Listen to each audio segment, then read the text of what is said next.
సమరం జెండెత్తుకొని కాకతీయ కోట మీద కత్తిని ఎత్తి పట్టుకొని సామాజిక తెలంగాణ సమరం జెండెత్తుకొని చెంగు సైరను దూదాము జమకూడి పోదాము చెల్ చెల్ చెల్ తీనుమారు మల్లన్నతో బీసీ యుద్ధ పేరి తిరుగబడుద మంది రాజకీయ యుద్ధ పేరి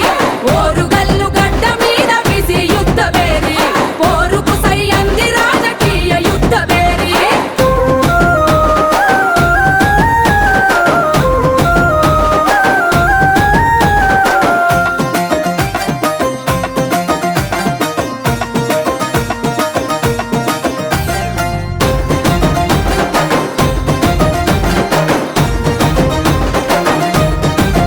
అరచల్ స్వాతంత్రం వచ్చనంటూ జెండా ఎగరేస్తాము ఎవనికి వచ్చింది స్వేచ్ఛ ఎక్కడ వచ్చిందిరా 70 ఏళ్ల నుండి మనది అర్ధబాని సత్వమే బీసీల బతుకులెప్పుడు తల వంచే